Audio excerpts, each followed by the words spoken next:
It's BASKEY. False start. 15 yards. False start. Wait.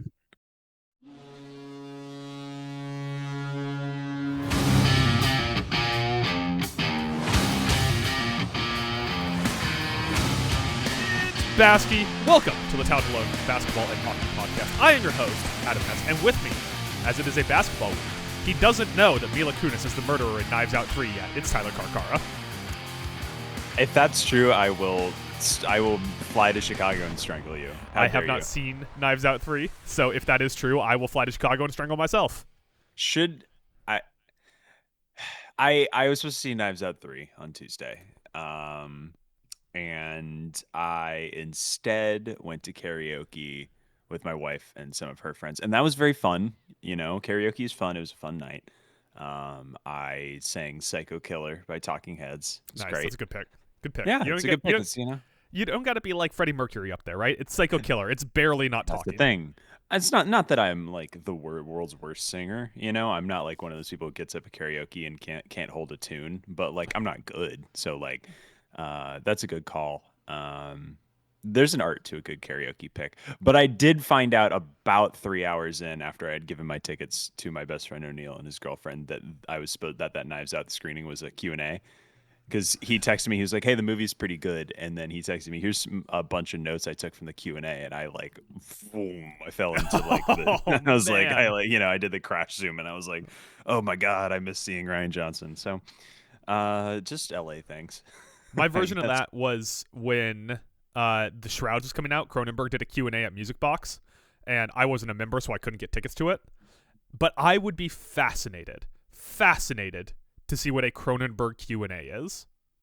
Yeah, I don't know if I've ever actually heard David Cronenberg talk about his work. Hey, Mr. Cronenberg, in The Fly, I was just wondering how you did the prosthetics on the half fly, half man.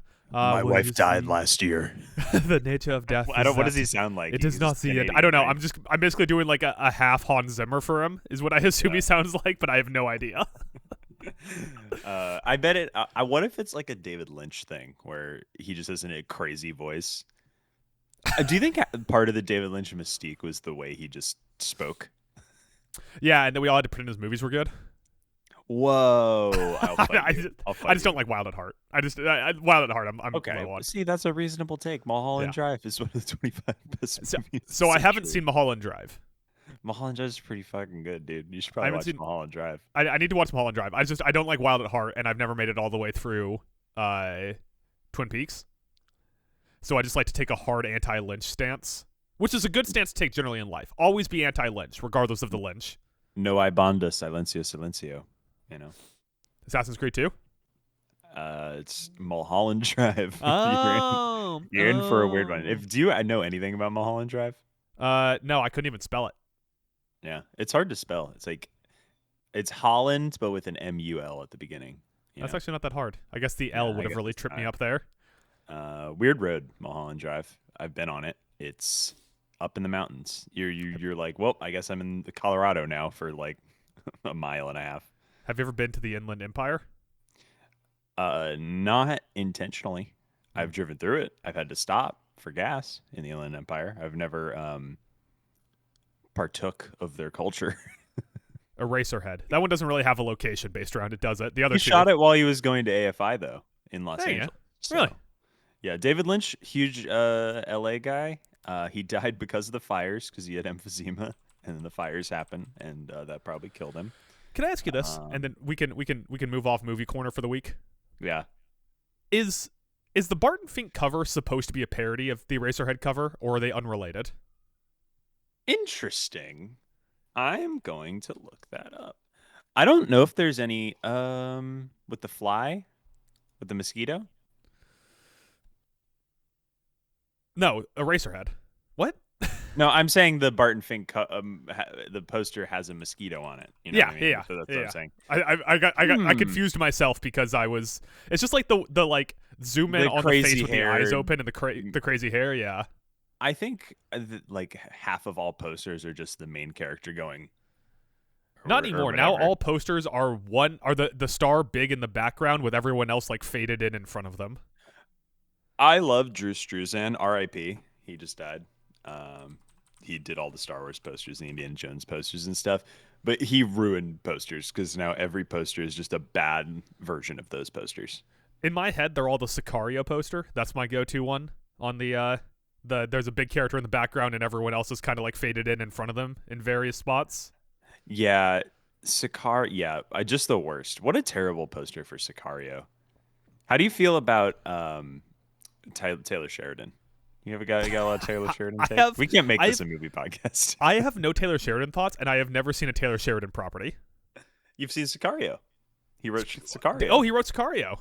Yeah. Oh, then I think Taylor Sheridan hates to give any kind of autonomy to women. How do you feel about him writing the Call of Duty movie? Come on, that's never getting made, right? That's never actually coming out. Listening to like older critics, like who don't play video games, be like, Taylor Sheridan writing a Call of Duty movie. What does that look like? It's one of my favorite things. Isn't it just Warfare, directed by Alexander Garland? Yeah, that's the thing. The funny thing, like, I listened to the big picture, like, and then being like, what do you do in Call of Duty? And I'm like, take your pick. It's any war. Yeah. They've done it. Future, past, present, Black Ops. You know? Here's the thing. We're on Black Ops 7. I haven't played it. I haven't played one since Black Ops 3. I haven't played since Black Ops 2. When I was in middle school. Win. You play less video games than me. I played Black Ops 2 in middle school. I played Black Ops 2, but maybe based off our age range, I'm guessing it was high school, but it feels like it was middle school. I just saw the big Black Ops 7 poster on. It was a 6th grade, so early middle school for me. So it might still be middle school for you because you're only a couple years older than me. I saw a big Black Ops 2 or 7 poster on Santa Monica Boulevard on my way into work yesterday, and I was just like, "What hath time wrought?" You know. What, like, if 7 of these motherfuckers now? If this Call of Duty movie gets made, if they really want to pop the fans and make a good movie, just do like a shot-for-shot remake of the sniper mission from Call of Duty 4. That's all you gotta do. It's easy. It's written for you already. Yeah, it's pretty good. Yeah, and then you set you up for a sequel because what's his face doesn't die. Do you know Soap from Call of Duty? You know Soap. I'm familiar. Yes. You're familiar with Soap and all his good works. Do you think what do you think? What position do you think Soap plays when all the Black Ops guys pick up basketball? He's kind of a unit. Maybe like he might be like a 4, like a Zion type 4. Like he has no jump shot, but he can just like get into the paint and no one can stop him. Yeah, that feels about right because he's got that dog in him. he's got that dog in him. Rest in peace, Soap. R.I.P. Soap. R.I.P. Soap. But we are a basketball podcast, despite how we start all of these podcasts, which, oddly enough, it rarely has to do with Call of Duty, but always has to do with Call of Duty.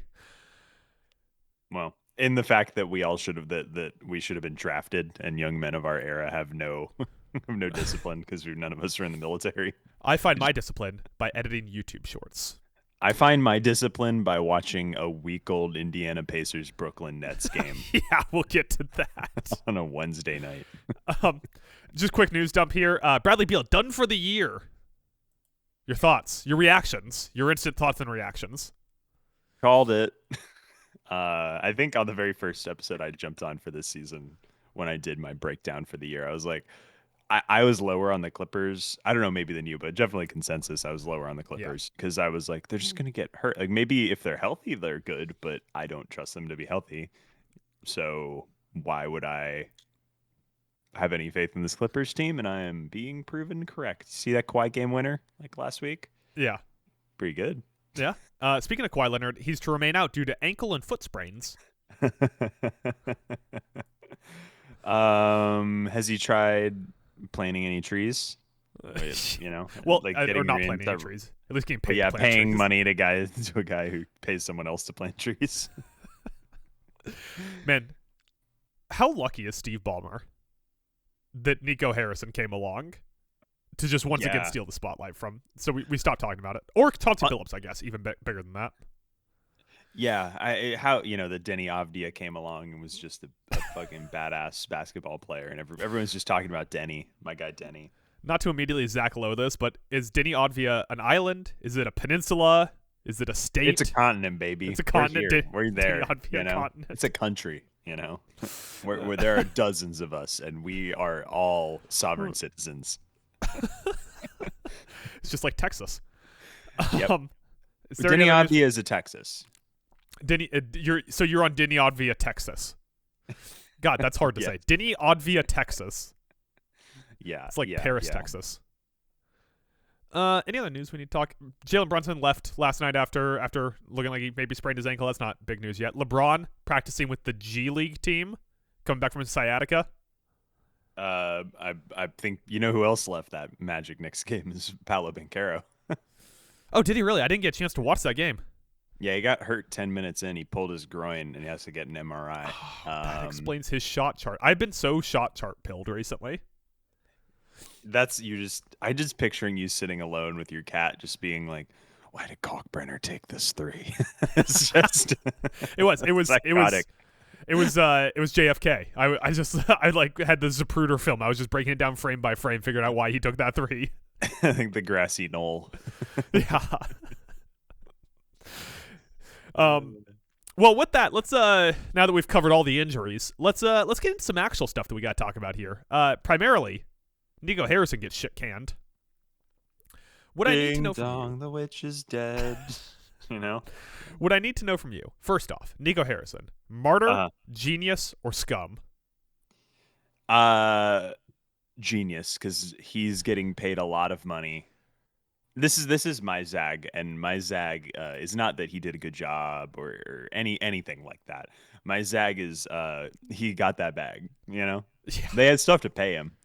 He doesn't have to do a job anymore. He can just go back to working for a shoe company or whatever. He also like generally made pretty good moves, like the Daniil Gafford, PJ Washington moves, signing Klay Thompson to like a relatively inexpensive contract. I would argue Lively. he only made one bad move. Yeah. Arguably, I think. Made the baddest move, some may say. The worst move, you know? Where does this rank in worst trades of our lifetime? I know every pod is kind of leading with this, but we're a little younger than some people. Mm-hmm. So, like, this basically is just like the 21st century. We're just ranking, like, worst 21st century trades. Let me think. It's got to be the worst one, right? So it depends also on how you rank things worst. Like the Deshaun Watson trade was pretty fucking bad for Cleveland. But Cleveland didn't give up anything, really, did they? They gave up a ton of picks. Did they really? Oh wow, yeah, I don't remember that. I wrote famously for the website. I wrote an article called "Nick Caserio fucking sucks." Right. So I went through and looked at all the picks, which he botched most of those picks, but they gave up a ton of picks. And then he's been the worst quarterback in football and the most expensive quarterback in football. But that was not like in football. Yes. That's also combining a little bit of like the trade was bad for Cleveland with Cleveland paid him like a gigantic fully guaranteed salary. Is he going to be on that team next year? Here's the question. I know this is not a football podcast, but I was just thinking about that where Cleveland isn't going to get – this is not a good quarterback draft, and they're not going to draft a quarterback. So are they just riding with Dylan Gabriel and Shedeur Sanders and Deshaun Watson, the most cursed quarterback room in football? I, no question in my mind, believe they are going to draft a quarterback. Really? Yeah, one of the top three. Fernando Mendoza, Dante Moore, Simpson. Or Ty Simpson. Dante Moore is not coming out this year. He's not eligible. One of those top two. That was a conversation we had on the podcast yesterday about that. Yeah, Dante Moore is not eligible this year. That I figured they just hold out for the Dante Moore Arch Manning draft. He's back. Arch is back. He just needed to get warmed up, and so he could kill Vandy or whatever they did. Man, I really want to talk about this more, but we got to stick to basketball. I know. So now that we both agree that Nico Harrison is a genius, which I guess is going to be the title of this podcast. No, Nico Harrison is a genius because he can go sit at home in his. Are you sitting in your mansion, Adam, with your millions of dollars? No, I'm not. Yeah, I'd double check. I don't know. Sorry, I was trying to break out a Gen Z take. It's like, yeah, but he got the bag. That's what Gen Z only cares about, the bag, and everyone got the bag. That's all I'm hunting. That's why I do 3 podcasts a week, put up 3 shorts and 2 streams a week. It's because of all that sick money they're putting in my pocket doing those things. That's just grinding, dude. That's the work you got to put in.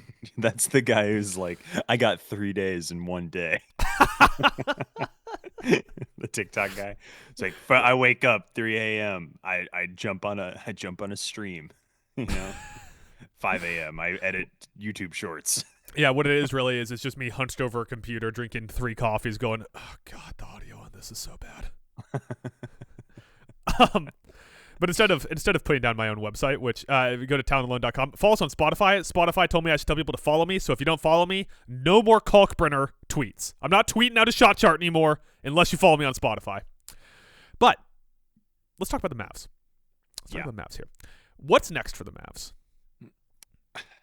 This is the thing I was thinking about is who wants to trade for Anthony Davis? Because Nico Harrison's not in the league anymore, so I don't know who else. There's nobody else who could really. I mean, there's people who could use a healthy Anthony Davis, but he can't play anymore. Well, yeah, there's also people that could use a healthy Joel Embiid. Not to step on the next segment, but like the same thing where I'm just like, these are distressed assets. Like, you don't gain anything by trading these guys for 10 cents on the dollar. Yeah. So and here's also the thing about Anthony Davis. He has a $62 million player option in 3 years. That's so bad. It's not even like you can take on that contract. Because like thinking about a team like say they were like really desperate. They were like, give us like 1 first-round pick and 1 young player. They were like, fuck it, right? Orlando can't do that. Orlando could use a good center, but they won't do it. It's like they can't. So I'm formulating an idea. I'm formulating a thought here. I think I can bust out a pretty good trade here real quick off the cuff. But while we do that, can we also Pistons? can we have just like a side conversation here for just a second? Yeah. Just a quick side conversation. Yeah. How are we into year 13 of Anthony Davis and he still thinks he's a natural 4? Like, seriously, year 13. Remember when he hit all those threes in the bubble? Yeah. I think that's how. But even that series, he hit all those threes and he's like, I'm a 4. Why does he want to be a 4 so bad? Why doesn't he want to be a center? Is it just he doesn't want to get back down by Jokic? Like, I don't understand. Like, he's a little small to play center, but like, I don't get it at all. It makes no sense. Yeah, and it's like there's always the stories where it's like, when he was in high school, he didn't hit his growth spurt yet, so he played the point guard, so he really should be ball handling and taking jump shots. But it's like, oh my god, every time Anthony Davis has been like phenomenal, it's because he's been like a threat in the paint and not trying to take 18-foot fadeaways. Yeah, it makes no sense. It'd be like if Derrick Henry, for his entire career, like just insisted on playing half the snaps at tight end. And you're like, you're one of the best running backs I've ever seen. And you're just like, and you're a good tight end because you're a freak athlete. But like, so obviously, why are you're wasting your team's time by like, chip blocking TJ Watt? Like, what are you doing? So I tried to see if if there was an AD to the Timberwolves trade. Couldn't make it work on short notice. I don't think you want that. I don't. But I would like the Gobert for Davis being the core of that. I was just checking, and while I don't want that, I'm happy with Rudy Gobert and Rob Dillingham, and don't want to move them out for Anthony Davis. Are you're back on Dillingham? He has his moments, He's getting reps. He was another shot chart guy that I was looking at. I'm just like, boy, this guy cannot hit a 3 to save his life. Yeah, welcome to my world, dog. Can we talk about? I have one more thing talking about Davis. This is a news story that broke last night. I don't know if you saw this, but Patrick Dumont, the new owner of the Mavericks, I think he's the governor is technically his name, which is crazy. Why are you the governor of the Mavericks? Like, get the fuck out of here. Mavericks owner Patrick Dumont has requested medical data indicating that Anthony Davis is not at risk of aggravating his left calf strains before giving a green light for the 10-time big man to return. So the owner of the Mavericks is like, I need the medical reports on my desk so I can determine whether it's time for him to come back. This is some real Matt Ariza shit. Not Matt Ariza, he's the punter. Who's the owner of Phoenix? Matt Ishbia. Ishbia, there you go. It's some real Matt Ishbia shit where he's like, I disrupted an industry. Okay, so now I'm going to come into the NBA. I'm going to disrupt again by being an expert on calf strains. Suns are pretty good this year. Suns are pretty good this year. Yeah, I mean, I like the I should say Suns. the Suns are hot this year. I don't know if they're good, They're fun. but they're hot. I love Devin Booker. What if Devin Booker played with Anthony Davis? Get to Anthony, get Matt Ishby, the Suns. Could we pull the trigger on that? Put Jalen Green on the Mavericks, and then if I was whoever the GM, I guess Patrick Dumont's like the co-GM with someone else now for the Mavs. Yeah, my first call would be to Matt Ishby to try to trade Anthony Davis and Kyrie Irving to him. What would you say to Anthony Davis for Jalen Green straight up? Who says no? Phoenix, maybe. Well, see, I want to say Phoenix, but I'm not sure that it would be Phoenix. Yeah, I think no one. It should be Phoenix, but I don't think Phoenix would say no. No, I don't think so either. But you know, it would be kind of sweet, Devin Booker, Anthony Davis. Yeah, it feels like that should have happened already. Honestly, like I'm just thinking about that. I'm like, how has that not happened at some point? That just seems like a good pairing. It is, yeah, it makes sense. Both of Americans, they both play well in the Olympics, international basketball. So back to what the Mavs do next. They also have an injured Kyrie who has 3 years left on his deal with a $42 million player option. Their tradable assets, I would say, are Klay Thompson, Danielle Gafford, and PJ Washington. Danielle Gafford and PJ Washington are under contract through 2029 and 2030, respectively. Yeah.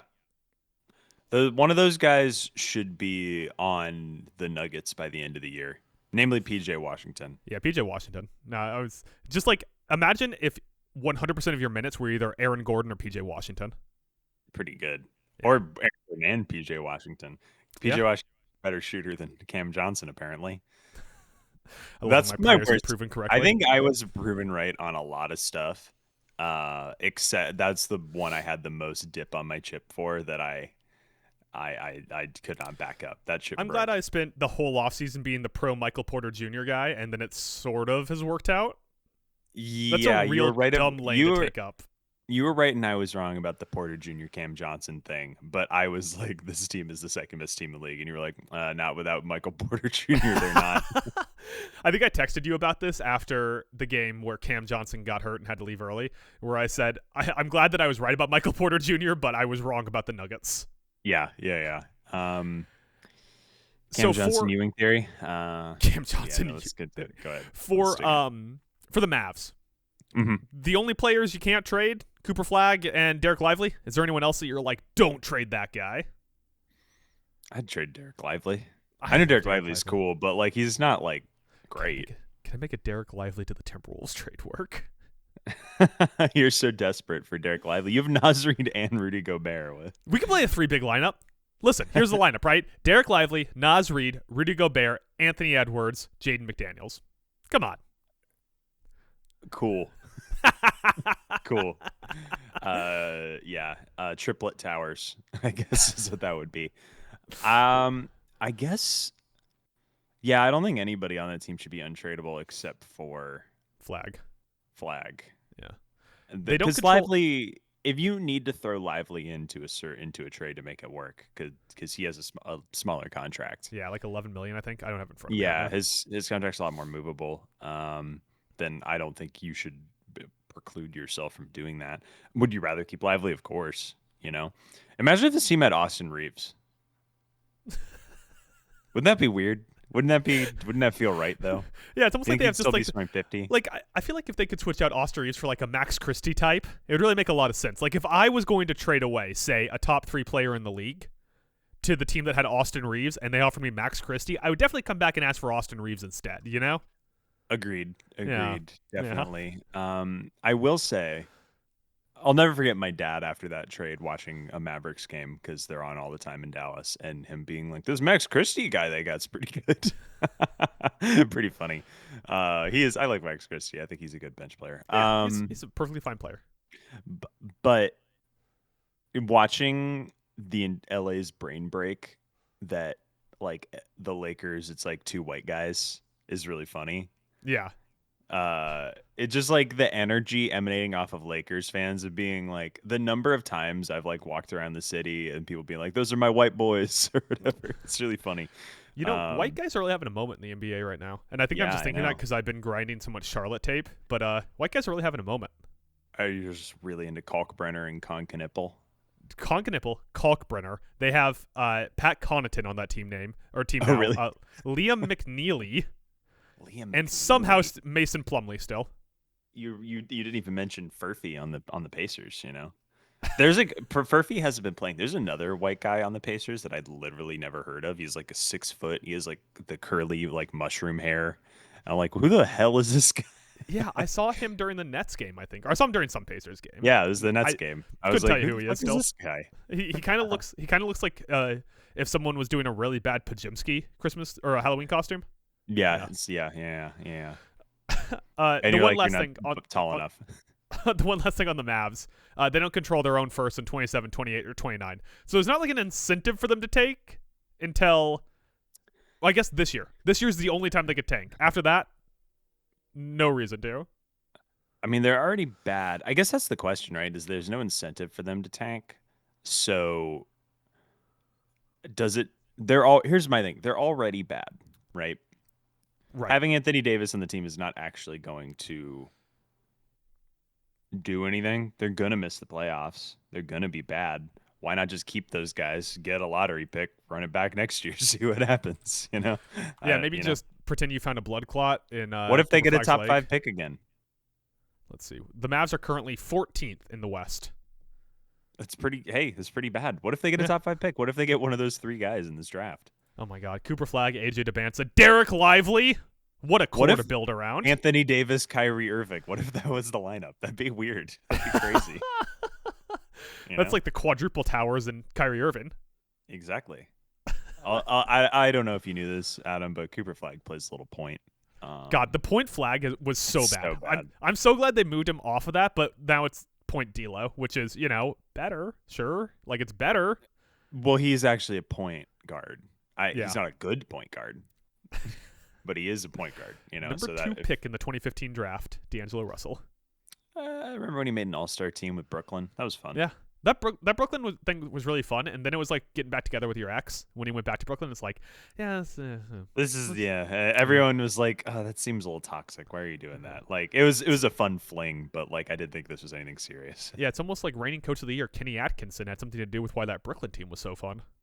Yeah. Did he win coach of the year last year? Coaching Orlando. Who can remember? Who can remember? Who remembers anything anymore? Who won MVP last year? SGA. What do you mean? SGA. Oh, right. How dare you? How dare you forget the most hated Canadian in the whole league? You also are the world's biggest MVP guy. I do. I could talk about MVP right now. You want to do a little MVP ladder right now? No, I don't want to do MVP ladder right now. You want to talk some Wemby MVP? Season 3 Wemby? You want to talk about other Season 3 MVPs? I can go off on a list. NBA is the MVP, is the best MVP, right? Like, if you're named NFL MVP, you're like, but your team was just good and you're the quarterback. Yeah, so the sports I watch, NFL MVP is just the best or the quarterback on the best team. NHL MVP is just the best center. Okay, because you get all the stats. Yeah, well, you get all the stats, and they're like, he's the most important player. Like, he's the quarterback of hockey. Is that how that works? I wouldn't know. Baseball, the MVP goes to the best Japanese player, I believe. I don't know anything about baseball. Well, the thing about baseball is there's a National League MVP and an AL MVP. So it's easier to win an MVP in baseball because there's 2 MVPs every year. Yeah, and Aaron Judge wins it. Yeah, and Shohei Ohtani. And just really just those guys, I think. Yeah, everyone's all pissed because Kyle Schwarber, like, they're technically by like numbers, because I like baseball because you can really quantify how good a player is more than any other sport. Kyle Schwarber technically was more valuable than Shohei Ohtani this year, but the fact that Shohei pitched like 50 innings in the regular season is gonna like just bump him, just bumps him like over, just jumps him. Can we do a quick aside here? I know I'm the awards guy and no one else is the awards guy in the same way that I am. But we got to stop handing out awards after the season's over. Like baseball, like they're coming out now. Who Well, the fucking World Series cares? ended 2 The World weeks ago. Series is over. I'm the biggest MVP guy on earth, and even I'm like, stop handing out the MVP during the playoffs. I Hand was it out during the gonna regular text season. you guys this yesterday because it was like Andrew texted me like Tariq Skubal, Cy Young. I was like, it's November 13th. Yeah. Who gives a shit? Don't give a fuck about who wins anything after the season. All awards should happen in between the regular season and the playoffs. Yes, because it's a regular season award. Yes. That is absolutely true. And isn't it way more fun to have the playoffs start and it be like, oh, they've got the MVP on their team, not like maybe, and then like half the time it ends up influencing the voters. Stupid. We can't talk about MVPs. We gotta continue. All right, that's all I got on Nico Harrison. I assume he's going to go back to his cushy job at Nike. If not, God, I hope the Sacramento Kings hire him as their GM. That would be so much fun. Oh, that would be great.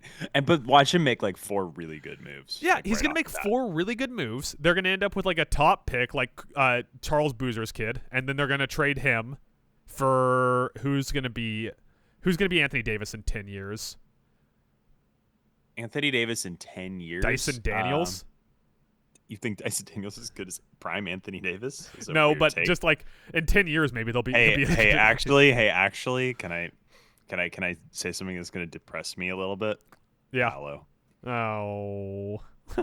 Maybe Paolo. We thought he was. Listen, LeBron. that means there's a title in there. Yeah. We just need another pandemic. And listen, if Paolo Magic gets got to it. as good as Anthony Davis, I will count that as a win. You know, because Anthony Davis is really good, if a little disappointing. Speaking of someone who's really good but a little disappointing, is it time to start talking about John Morant? Should we start talking about John Morant? Is it time to have a conversation about John Morant? A little jaw. Are we John about jaw? We're John about jaw. Let's jaw about jaw a little bit here. Let's do some jawing. Yeah, So the most important thing is the Grizzlies are bad. And John Morant in a press conference made some allusions to how the coaching staff is going to bench him and wouldn't answer any questions. Kept talking about how the coaching staff wants him on the bench, and then he got suspended for a game, and then came back, and he's still been bad. Yeah. Everyone made such a big deal out of him and Iasola hugging on the sidelines after their last game, and I was like, ooh, that's not good. It's not good when the fact that your star player and your coach aren't like choking each other to death, and you're like, see, everything's fine. Not a great body language year. Not a great year for studying body language in the NBA. Because remember when LeBron, like in the first game of the season, they're like, he's not talking to his teammates on the sideline. The Lakers are screwed. And then we the got Lakers that going on really with Giannis now too. Yeah. I don't know. Maybe he's just sitting there. I don't know. Maybe he's just watching the game. Yeah, I don't know, man. Ja is he good anymore? So 18, 3 and 8 on 35, 16, 95 shooting.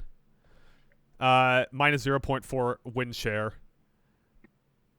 I don't know. Like the talent didn't just go away, right? Like he's never had a season in which he's averaged less than 20. I should say since 2021. He hasn't had a season in which he's averaged less than 20. He had a play earlier this year where he dumped the pass off and then did like a Steph Curry, like did the pass, I'm gonna fake going into the corner and then I'm gonna spin around and cut up the baseline. Yeah. And they got the ball and had like a sick dunk, and I'm like, and I was just watching it, I was just like, Ja, please play more basketball. Please be good at basketball again, because you're so much fun when you are playing basketball. You want to know something else crazy? Yeah. So far this season low amount of shots at the rim, or career low. Career low amount of shots at the rim. That just seems related to him being like meh, whatever sort of vibe emanating off of him. You got to have some conviction to get to the rim as much as Ja gets to the rim. Career low shots at the rim, career high shots from 3. I don't like career high Ja threes. Especially because as I stated several seconds ago, 16.7% from 3 on the season. Somehow even worse than Desmond Bane. Yeah. Well, is it? Let me check that. Desmond Bane's at like 27%. Trust me, I know. I check it after every game. Check it every day. You just get Google alerts. No, after last night, I have a little clock on the wall over there that's like that's a live update on his 3-point percentage. After last night's dominant win against the Knicks, Desmond Bane is up to 30% from 3. Yeah, baby. We'll get to that. I don't want to talk about that yet. All right. Yeah. like I said with AD, I mentioned Ja. What are you even trading for him now? Who wants to take this distressed asset? Like, you So have to hang on to him. I saw someone talking about like I think that it was in John Hollinger's piece on The Athletic about what the Mavs do next. And in that, the comments on there were like, no one's dumb enough to trade for Anthony Davis. And I'm like, this is the difference between sports fans and front office, is that like in the front office, they're like, okay, yeah, he's expensive, but if we get him in the right situation, he's a very good piece. And so there's some of that with Ja too. Like, is Ja ever going to be the number one guy on a title team? No. No. But could he be like the number 3 guy? Could he be Colin Sexton on a title team? Can Colin Sexton be the number 3 guy on a title team? What the hell are you talking about? Maybe am I just watching too much Hornets? Is that the lesson from this? I think you are. I think this is like you, like 3 weeks into the NFL season, being like, "No, this Titans team's got something." I traded so much for Cam Ward in Dynasty. That might be proven correct. As we've learned this year, to tie it back to basketball, is situation is everything. Yes. And clearly, I think Ja and Taylor Jenkins were probably just really close, right? And it seems like he just didn't take the transition well. Like I have this as a bonus round of the concern index, but we're just going to insert it here. So quick concern index. How concerned are we that Tomas Iasola is already on the hot seat? I have him in my Hootin and Hollerin section, so we can hold on. let's hold on. We'll talk about him later then. We'll talk about when we're Hootin and Hollerin about stuff. I love that guy from an entertainment standpoint. So with Ja Morant, and to a lesser extent Jaren Jackson Jr., to use a deep cut dynasty football reference, keep trade cut Ja. You got to keep him. You got to find a way to make him happy. He's still too young. You're still in the middle of a big contract. Like, I totally agree. Whatever. You gotta keep Ja. But what was our offseason one where I was like, just let him go, it's fine. Like, or just cut. Don't pay him. It was don't pay him, and you were like, you gotta pay him. Who was that guy that we were talking about during the offseason? I don't remember. Are you going to pull this out and be like, you got to pay? Oh, it was Scotty Barnes. Oh yeah. Wait, no, it was somebody who got paid this year because Scotty got paid last year. So yeah, who's like Scotty Barnes but not Scotty Barnes? Yeah, who got paid this year that we were like, you got to pay him. Well, that you were like, you got to pay him, and I'm like, just let him go. It's fine. I'm gonna go rookie sanctions NBA 2025. You vamp for a while because I don't want like a crazy amount of silence before this season. You know what I mean? Yeah. Was it? I like how you said you vamped for a while and then you just talked until you had it pulled up in front of you anyways. Was it Keegan Murray? That doesn't seem right. Yeah, 5'140. Jabari Smith 5'122. Dyson Daniels was it not Jalen Williams, not Chet, not Paolo? Yeah, maybe it was Scotty Barnes. I guess it was just Scotty Barnes. Maybe, yeah, we were just a year behind on talking about Scotty Barnes because Scotty Barnes is definitely a guy where I'm like, just let him walk. I'm like, I'm like 90% sure. Wait. Did the Bulls pay someone? Giddey. But not that much. Was it Giddey? No, maybe it wasn't Giddey. No, I think it was Giddey. It might have been Giddey. It might have been Giddey. I think it was Josh Giddey. Because I think I was proven correct on that one. Yeah, because he's shooting fucking 70% from 3. 21, 9.5, 9.5 splits. Yeah, I know. Pretty good. Yeah, he's averaging almost a triple-double, which means he should win MVP, right? That's how that works. If he gets that up to 10 and 10, you got to give him the MVP. That's the rule. We call that the Russell Westbrook contingent. Are you on Russell Westbrook Island? I'm on Russell Westbrook on the Kings Island. I think that's fun.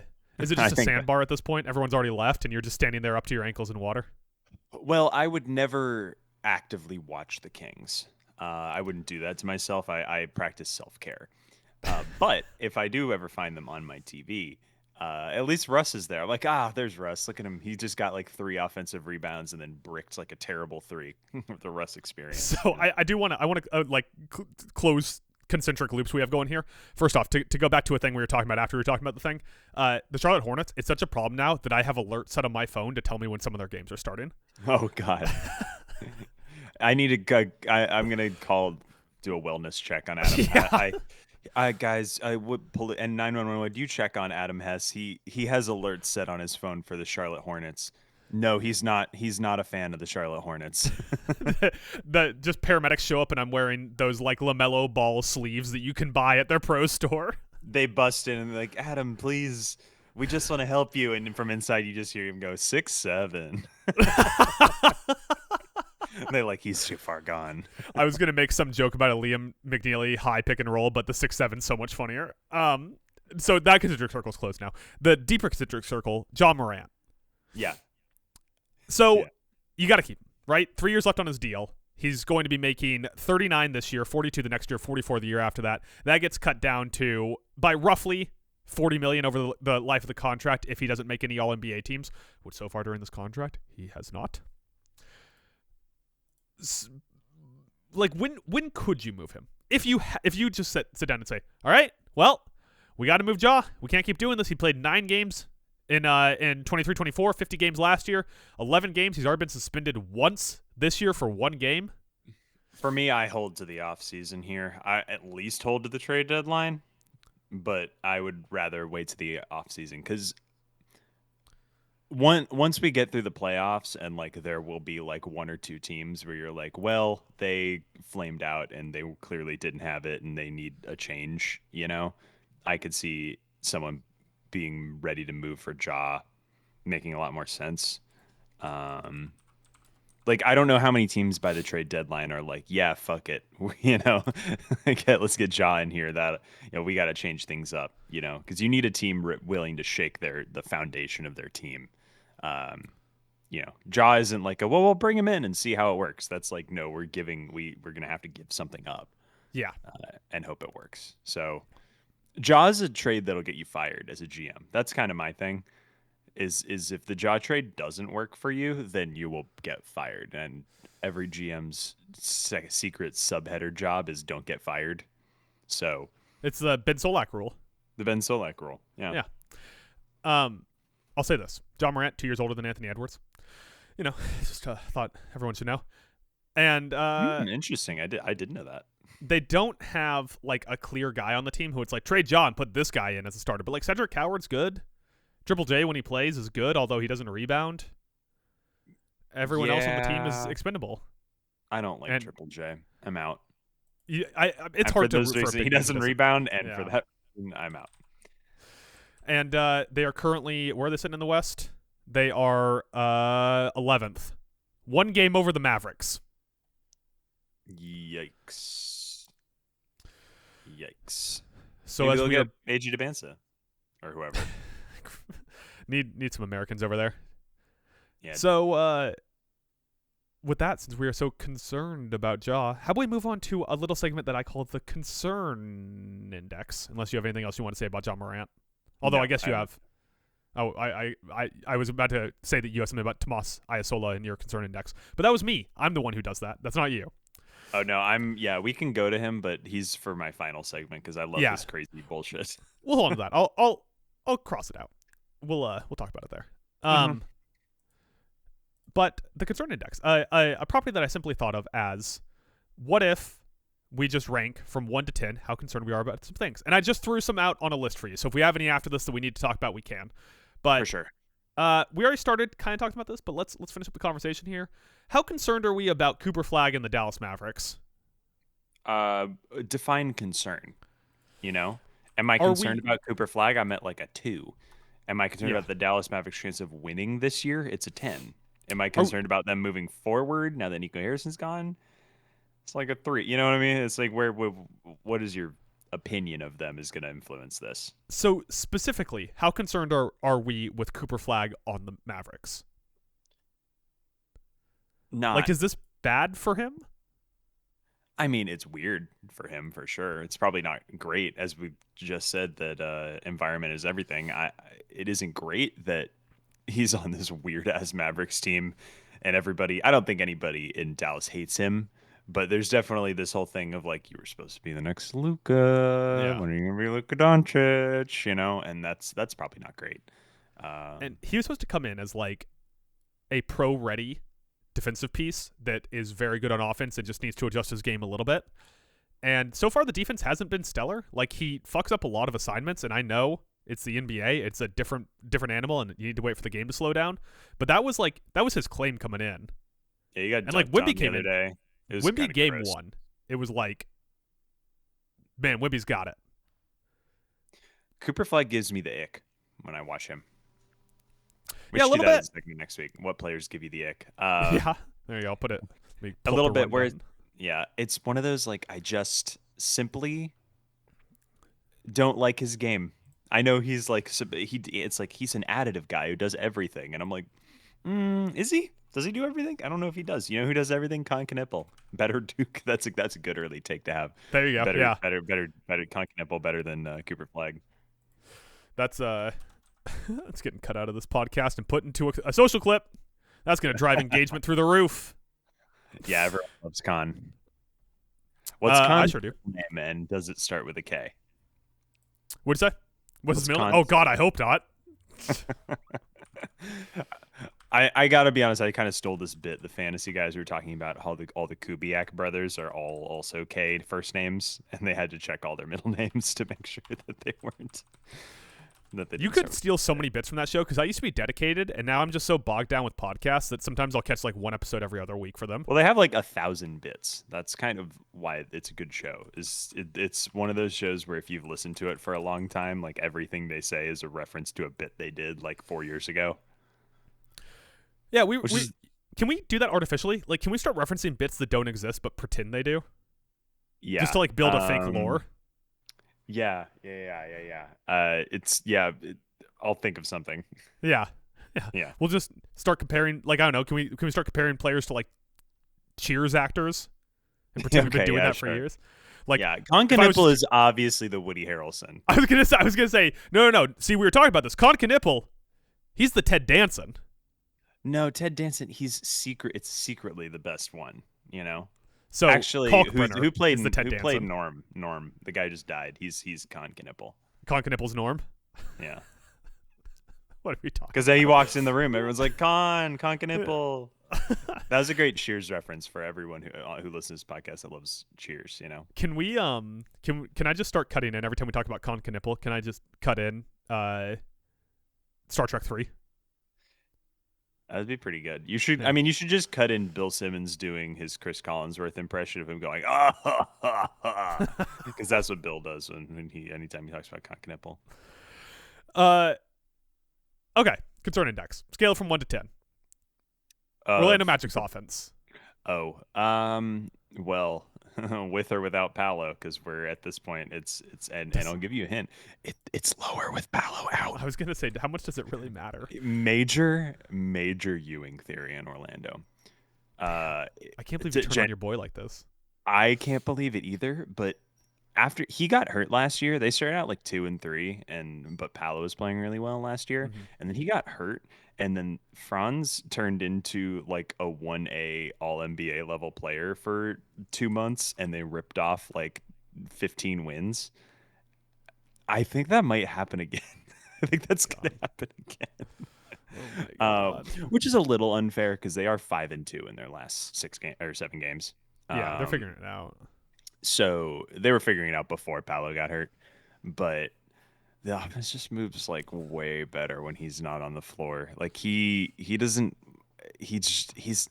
I don't want to call him a ball stopper. He's a really good passer, but like having him, they don't know how to play the offense without him being the hub of everything they're doing. Yeah. So Everyone here's the just thing. sort of stands around while he has the ball. His on-off splits, which are a flawed statistic, I'm aware, but his on-off splits when he is on the court, they are +1 in assists against their opponent. So they have basically one more assist per 100 possessions over their opponent. When he is off the court, they are +10.8. They are 10 times more likely to get an assist with him off the court than on. And you know what's crazy? It's not like, well, it's because this guy's on the court. It's like it's like a weird mix of like Jonathan Isaac and Anthony Black small ball lineups. And like, like there's not an obvious like, well, there's a guy on the bench who just fits better in the starting lineup. It's just like, it's a problem. It's happened every single year. I'm at for a number, I'm at like a 5. I'm at a 5 because I think I'm at he's 5. 22. He's 22. You have to remember that. 2 if you years go younger look than at Anthony Edwards. Yeah, go look at like SGA's age 22 year numbers. Like he was good, but not MVP level good. I'm kind of would give it to the end of this second contract to see whether he can elevate to an All NBA level guy. Um, but it's a bummer, man. It's a bummer that he can't shoot. He can't shoot. He can't. He has no jump shot. He's never been able to develop a jump shot, and like except for in the playoffs, he just got really hot a couple 2 years in a row and Yeah. in the playoffs, which that's the other thing is like I want him to be good because clearly he has that sort of playoff killer instinct sort of thing going on. He has like the biggest jump in statistics from regular season to playoffs of like anybody in the NBA over the last 2 years. But By the yeah, way, man, SGA, weird. his Hmm? year 22 season, first year averaging over 20 points a game. Yeah. It was only 35 games. Paolo this averaged COVID 20 season. over 20 points last year. Yeah, So I'm saying. just So saying. is Paolo better than SGA? It will be. It will be. We can dream. We can only dream. But yeah, it's like Bane. Part of me wonders whether the Magic still would have won that game last night if Paolo was healthy and played the whole game because he played 12 minutes and got hurt. Because I feel like that game winner earlier this week, the Bane game winner, might have sort of busted the dam down for them in terms of get playing with some heart and Bane hitting some shots because he hit shots last night. Yeah. Franz also kind of works better when he's your number one option. Weirdly enough, like it shouldn't work that way, but he's just a guy who has to have the ball. If you were ranking number one options in the East, just off the top of your head, don't like run through and rank all of them. Where would Franz rank if he's your number one option? 10th. Yeah, it's not great. Yeah, it's not good, but like also this team is just better when he's your number one. That 2-month stretch last year, he averaged almost 30 points a game. Yeah, and then And then he got hurt. And then Yeah. he got hurt. And when he came back with Paolo, and they don't play their best when they're both on the court. Like on off numbers, they play better individually than together. And that's what concerns me more than anything, is that people are like, oh, they're the next Brown and Tatum, but Brown and Tatum play really well together. And Right. Franz and Paolo do not play well together. Like if you watch, they don't work together. There's not like well, Paolo does this while Franz does this. They kind of do the exact same thing on offense. Paolo does a little more back to the basket stuff, but otherwise they're kind of the exact same player. Paolo just is bigger, I guess. He does more big guy stuff, but they function sort of similarly. Of like give them the ball at the break or on the block, let them test out whether they can get to the rim, and then if not, they're going to pass it. Is Franz going to shoot 35% from three all year? Because I think that solves a lot of the problems here. I think so. I think so. He lost the hitch. There's no hitch in his shot anymore. So like Franz, if I could hit a big red button before the season that was like Franz hits 37% of his threes, I would be like, yep, smash, done. I don't need him to be elite, but just enough to keep him honest. What I would love to hit is the Jalen Suggs shooting 60% from the floor button. Smash. By the way, Magic, I don't know if you've looked this up, so tell me if this bit doesn't make any sense, but the top 3 players in three-point percentage for the Magic, do you know who they are? Okay, let me guess here. I'm gonna go with Jonathan Isaac. Nope. Hasn't hit one this year. I saw him. Yeah. I saw him hit 1-3, and so I was like, maybe he's only taken one. I think he's actually last. I think he's at like 12%. Okay, that's not great. I was hoping that one I saw him hit was his only 3. Okay, I'm gonna go with Jalen Suggs. Yeah, it is Jalen Suggs. Yeah, Jalen Suggs. He's one of the most efficient players in the league this year, but that's Yeah. also because he's on a minutes restriction. So yeah, 21.3 minutes a game. he's the best. He's my favorite Magic player. He's the only one who's untradeable. No, that's not true. That's not true. De Silva? Is De Silva hitting threes? It is De Silva. 39% from 3. Suggs, by the way, is 45% from 3 this year. Jesus. On 3 threes a game, to be fair. I want to see if I can get this last one here. I'll give you a hint. It's gross. It's gross. Yeah. And it's like, if this guy's in your top 3 of 3-point shooters, it's probably something's probably gone horribly wrong. Is it Anthony Black?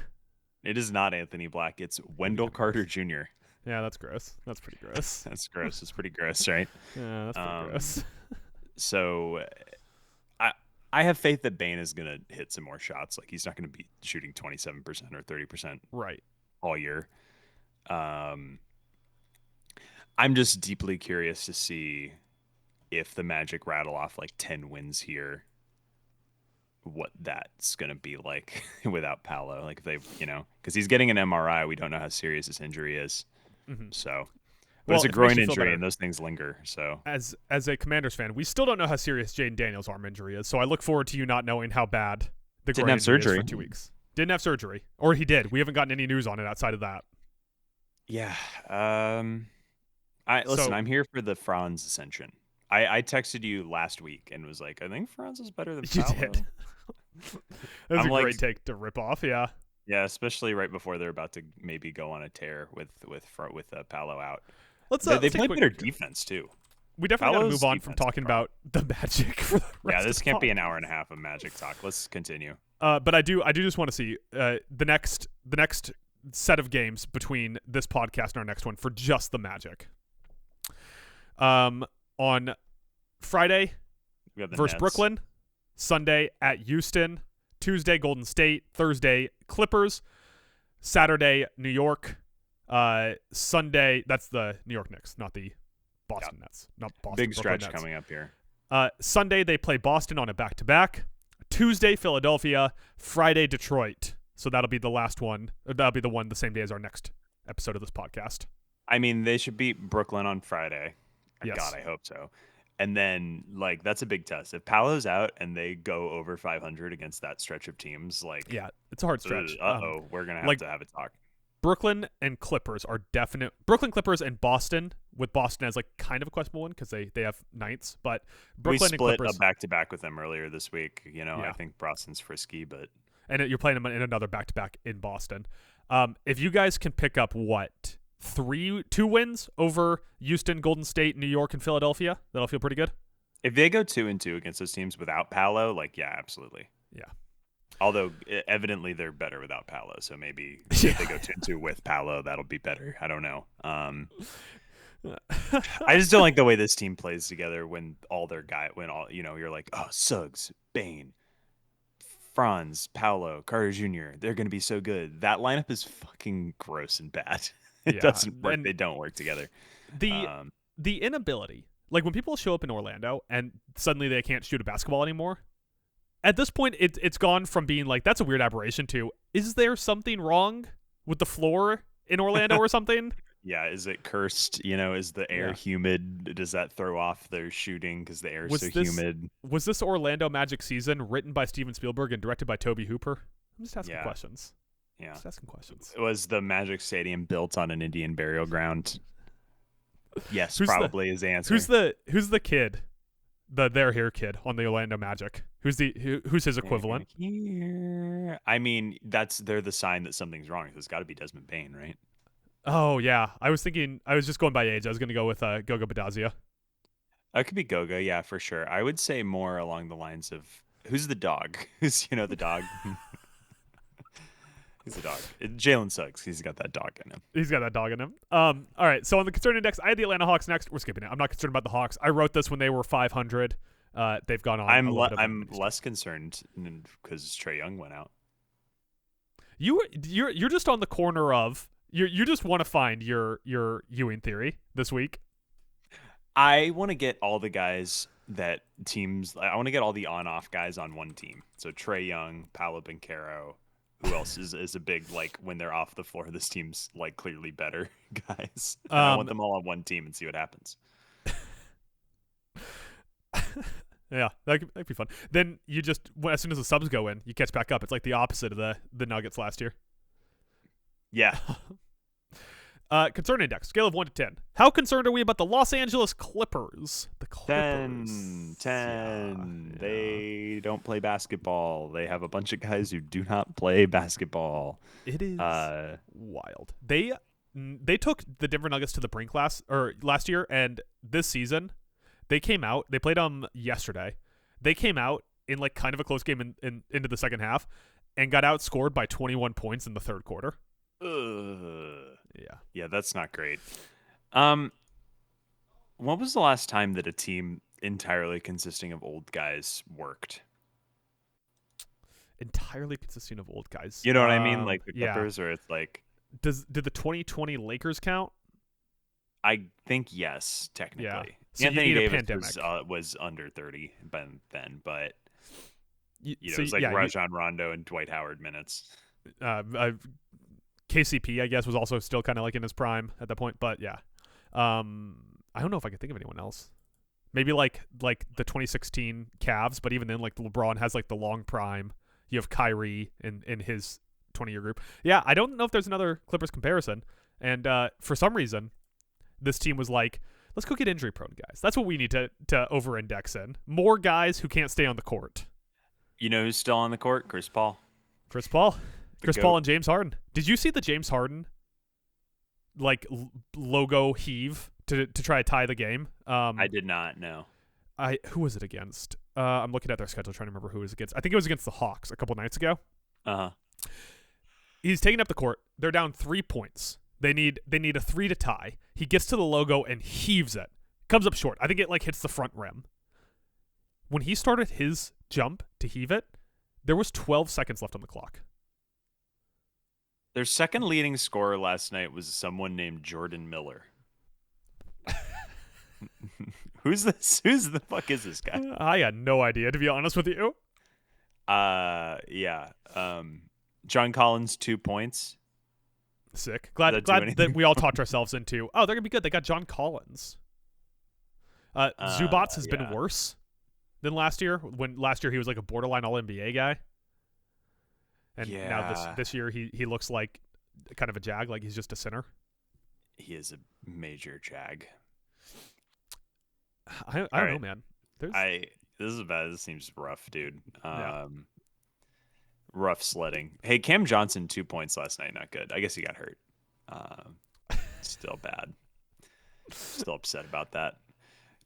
Damn, Jokic had 55. I didn't see that. That's crazy. Yeah. I was watching the highlights from that game this morning. Poor Zubats. Yeah, it's just nothing you can do, man. Even though he was probably the best at defending Jokic last year, still, it's like... Yeah, he got pwned in this game. Yeah. I want to see that Jokic-Wemby matchup. That's all I want to see. I just two kaiju just going at it. I just hate being in the West, man. I just hate it.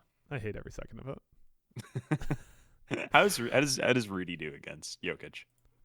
When we had Towns and Rudy, like they did well when we threw 2 guys at him. Now it's like Naz Reid who can't defend out there. I mean, like at least like Cat gets fouls every 4 seconds, but at least he's thrown his body in the way. Naz Reid's kind of like, I don't know where I'm supposed to be standing. You hate this Timberwolves team so much. You're so pissed off at them.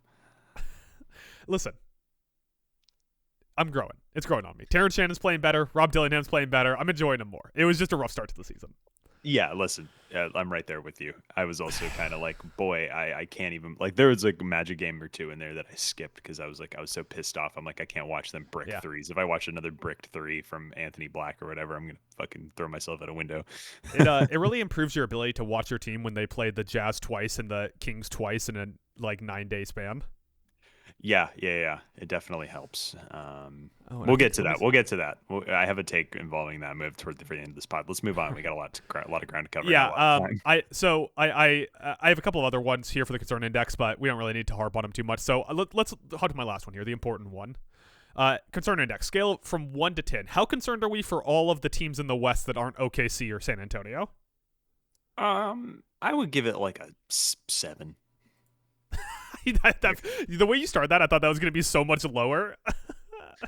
Well, I was debating whether to go 10, but people get hurt all the time, so I guess you do have a hope, and it's that Wemby has like deep vein thrombosis all the time because he's 7'9" or whatever, 7'11". That's what I'm hoping for.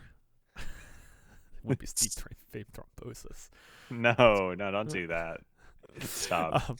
I said it as a joke. I shouldn't have even said it. It's gross. I feel bad. The case to not be like that concerned would be the Nuggets and Rockets, who have been like good, but the Rockets have gotten fucking owned every time they've faced off against San Antonio so far this season. I can't wait for the Rockets to lose in the second round of the playoffs. It's gonna happen. Who are they gonna lose to? Just like plant your flag now. Who are the Rockets losing Oklahoma to? City, Denver, either one of them. I think it's gonna be someone weird. Unless Like the Golden Rockets State. pull off some crazy Derek White trade, I'm out on them as a real contender in the West. But they're really quite good. They're going to be a 3 or 4 seed. They're going to be a very fun regular season team, and kind of like the Rockets last year, they're going to get dismissed in the playoffs probably. When was the last time Kevin Durant was a playoff guy? Like foot on the line? Foot on the line really took Foot on the line. took Foot on the Kevin line, Durant's, Durant. That's a like, good call. soul. That's yeah. Because Anthony Edwards, kind of just crushed him. And, that Phoenix series, when I don't know how much people remember this because I'm obviously deeply Timberwolf pilled, but Phoenix beat Minnesota twice on the last 2 games of the season. It was a home and home. Beat them twice going into that series, and then Minnesota was like, we just weren't trying that hard. We're just we're gonna do nothing. The Jordan Anthony Edwards playing defense in the last possession against them in Game 4, I still think about that. Was that the series where Anthony Edwards walked into the Suns locker room and was like, "Kevin Durant, pack your bags, old man"? Do you remember that? I don't remember that happening, but that does seem like a thing he would do. He did do that. I remember that. I remember reading about that he walked in because Kevin Durant said some stuff about him being a young guy, and he said, "Well, you're going to be an old guy in Cancun or whatever the fuck, So here's why I'm saying the concern thing. Not even for just this year, but pick the next 5 years. Would you be willing to throw out a pick to win the West that isn't San Antonio or OKC? What the Oklahoma City Thunder did to the Warriors the other night, is one of the most terrifying things I've ever seen. Yeah. Like a pack of swarming vampire bats. Like they're like when like they're like a pack of flesh eating cicadas from The Mummy. Where they just they chew you up and then there's only bones left. Yeah, like that game at the end, it looks like it was a 24-point loss, which is still a blowout. But that's because Steph Curry only played 20 minutes. Like they pulled their guys early. They're like, this game's over. Steph looked like that was one of the first times I've ever seen Steph sit on the bench, and he was like looking at Oklahoma City and like being like, boy, can I do this still? Like Which he had a crazy game last night, but he's never gone up against the 2018 Warriors before, and then he did. This is what it felt like to play the 2018 Warriors. Yeah, absolutely. It was disgusting. That's one of those games where I was like, oh, should we stop playing the rest of the season? Should we just give them the title and let everybody play for second? Like, that's crazy, dude. Golden State had 19 points in the second quarter. Watching that game live, I was shocked. It was more than 10. Like, Golden State isn't a shitty team.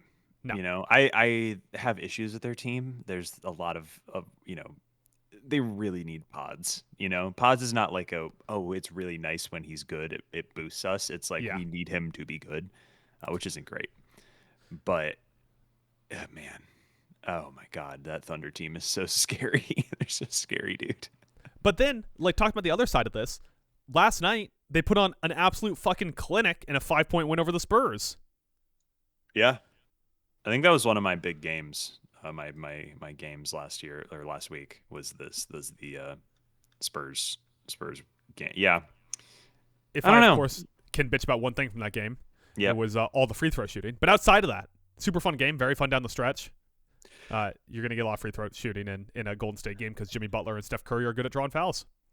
This year, I'm not worried about the Spurs in terms of them wrecking the West. They're like a fun team this year, but next year, whenever they decide to move off of De'Aaron Fox for a forward or whatever, to fill out the lineup, but with Steph Castle and Harper and it's tough, man. It's tough to be in the West.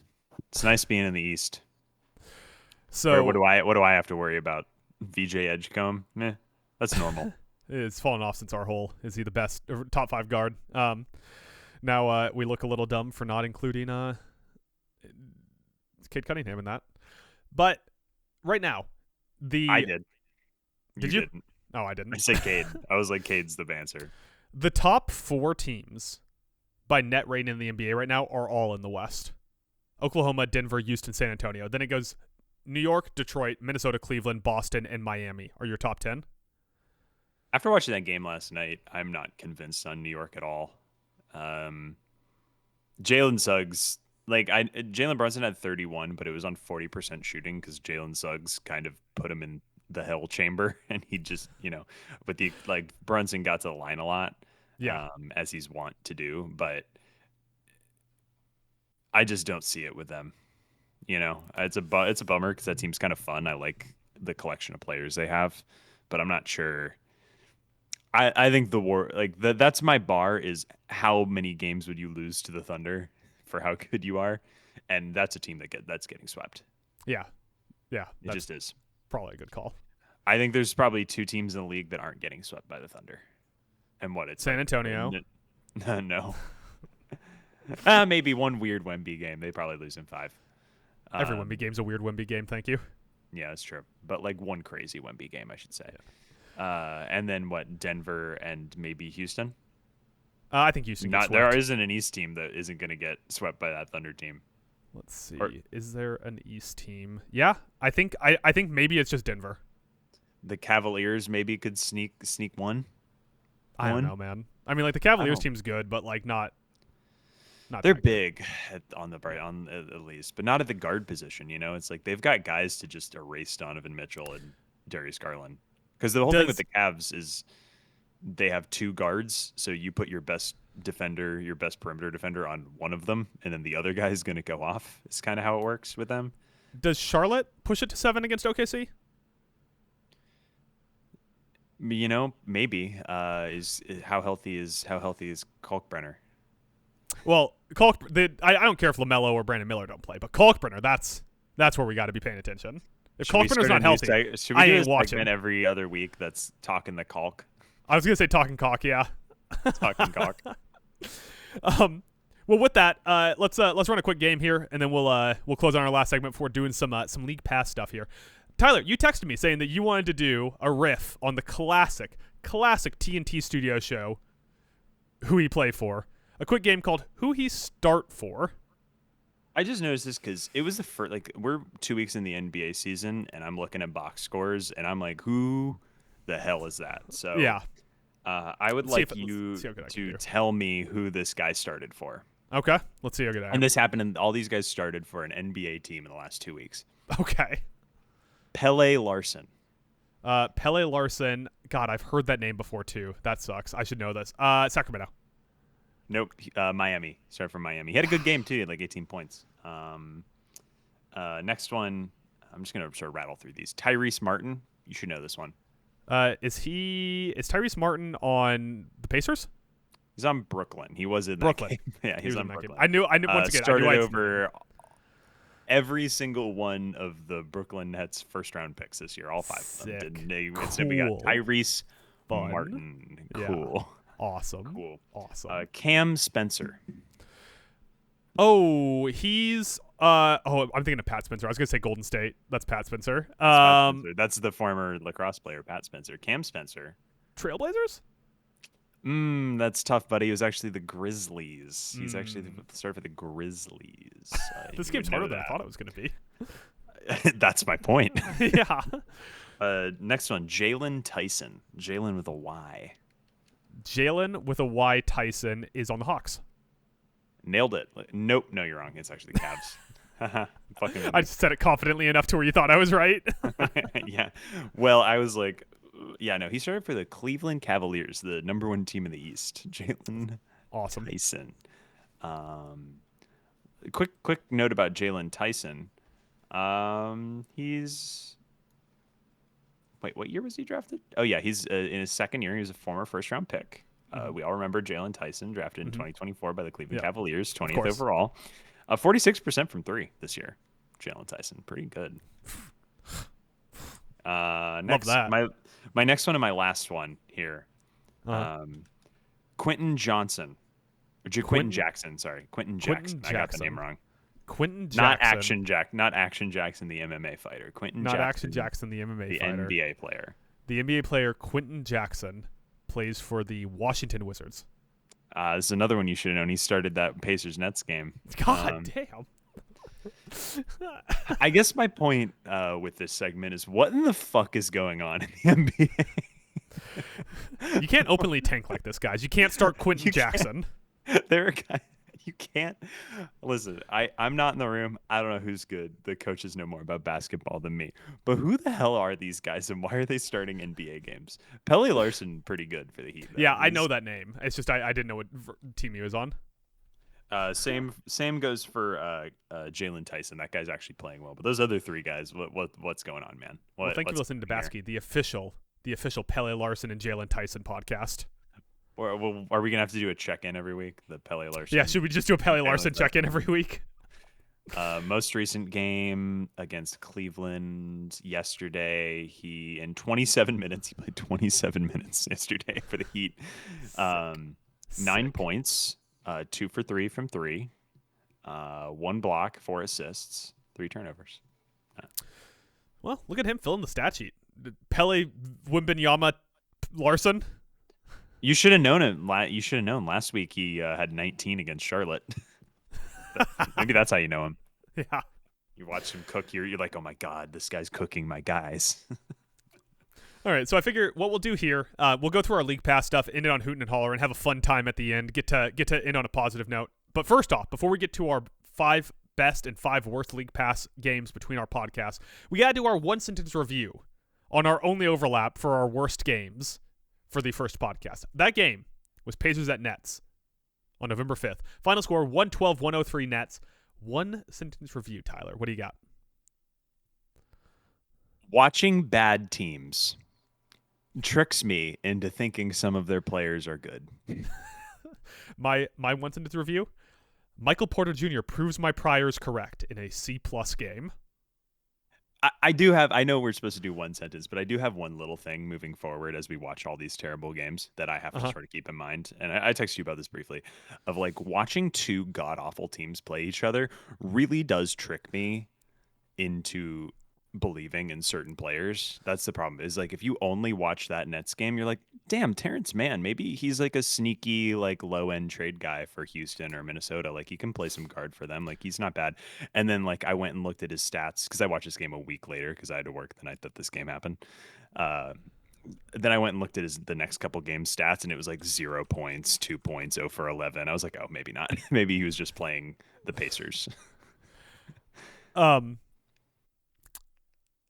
Yeah, and you and I exchanged 3 or 4 texts about Ben Shepherd, which is too many texts about Ben Shepherd. That tells you the state of the Pacers, is that we exchanged 4 texts about Ben Shepherd. So another guy who had 18 points in that game and then had like 2 points the next 2 games. I've seen like 2 or 3 Pacers games now. Like they went to overtime against someone early in the season, and I watched, and every time I'm like, that's Ben Shepherd, eh? I think I'm just catching his good games exclusively. Can I offer a new pitch for how we should do the best and worst league pass in the future? Sure. Instead of 1-sentence reviews, how about we do letterbox reviews? Oh, I love that. Yeah. That's great. And it could be like, you know, because it's like a funny meme or whatever, how you rate it. Exactly. Yeah. So we'll do letterbox reviews of it. And I figured between us, we'll just come to a consensus on who had the better one.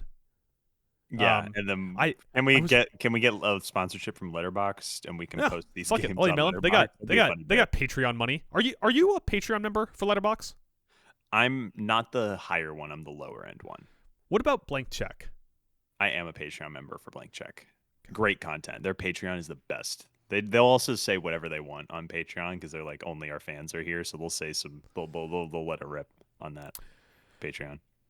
So best and worst League Pass games from today, which is November 13th, through November 24th, because the Thanksgiving break means that there will be no games from the 25th, 26th, or 27th. There's a 25th game. Is there? Mm-hmm. Do I have one? Okay. Well, we'll get to that in a second then. Let's rip through our good games here. So I figured the way that we'll do this is we got to watch any of the games we overlap on, and those will be our letterbox reviews next week. Sure. Cool. All right. So what are your best games? So for my best games for the next 2 weeks, I kind of only did sicko games. This is like League Pass, like these are the games that I scrolled through the schedule, and instead of being like, what are the highest profile matchups? I was like, what game would I click on and be like, okay, what's going on with this one? So the first one, Blazers Rockets on the 14th. tomorrow. You are so fucking Blazer built. Oh, I'm Blazer built. So The well. Blazers are back, baby. It's the opposite of the Magic. They're about as good as the Magic, but with the Magic, I'm like, ugh, they can't shoot, awful. And the Blazers, you're like, oh, they can't shoot, but look at them go. I don't know why. Maybe it's the Magic thing from 2 years. They're the Magic, but from like 2 years ago. So in 2 years, they'll be the Magic right now? Yeah. Got it. They have the same record, by the way. Right now, they have the same record. Second next best game. This is a real Tyler Sicko game. Hawks Suns. That's not a bad one, honestly, but yeah, that's a pretty sicko game. I know. Well, it's a sicko game, but it's one of those games where it's like it is a sicko game, but like if you are a sicko, you're like, oh, interesting. Hawks Suns, you say? Hawks Suns, you say? Nikhil Alexander Walker guarding Devin Booker. This is a nice game to see which of these teams is going to be like a scrappy 7 seed and who's going to win a play-in game, you know? Which team is it going to be? Is it going to be the Suns? Is it going to be the Hawks? You know? The answer is I hope both of them, to be honest with you. My answer is both. Yeah, I like both too. Have we gotten Jalen Green back for the Suns? I don't think he's been back. Yeah, yet. He played one game and got hurt again. Yeah, that's what I thought. Next game, Warriors Magic next week. Steph Curry always watching the Magic. I do hate watching the Magic, but Steph Curry always cooks the Magic, and I like watching Steph Curry. Steph had like 55 against us last year. Yeah. I expect nothing less. I don't think Jalen Suggs was playing in that game last year, but like this is my sicko corner of like I just want to watch Jalen Suggs guard Steph Curry. That's all I want to do. I would watch that matchup on repeat for hours and hours on end. Technically, the biggest matchup they have is the Rockets this week, but they're gonna lose that game. Sorry, Orlando. If they win that game, I'll be proven wrong. Next one, another sicko game, Bulls Blazers. I can't put any Bulls on here because I can't watch the Bulls. Yeah, that's tough. Yeah, I can't watch the Clippers. I can't watch the Clippers. I can't watch the Lakers. So they have a whole Chicago sports network now, so I can't. I have to pay extra for that on the outside. Yeah, it's Bulls, Blackhawks, and White Sox. RSNs need to die. Yeah. Rockets Cavs is the one like big matchup I have. I don't have it because I don't like watching the Cavs. I don't either, but I'm kind of curious. Like, what if Jalen Tyson goes off?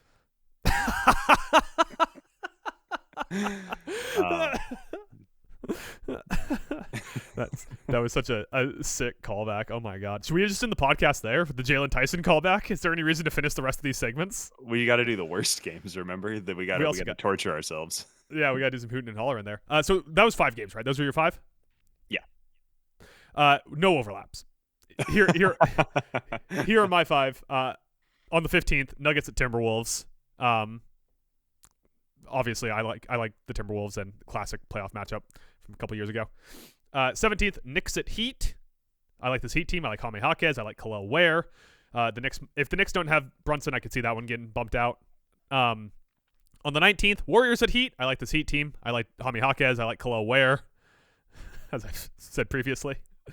The 20th, 76ers at Bucks. I like watching 76ers. I like when Giannis plays basketball. Is Ryan Rollins for real? Sure seems like it. Wasn't he like arrested last year? Was that something I was reading about? He's so low profile, I didn't even know that happened, but I'm pretty sure it did happen. Well, it auto-completed. Yep, for shoplifting. Shoplifting? In January 2024? You're the starting point guard for the Milwaukee Bucks. Like, Jameis Winston over here.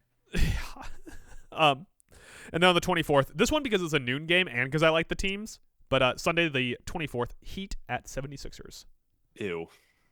I love that game. That's my brand of game. I have the Heat on here 3 times. I like this Heat team.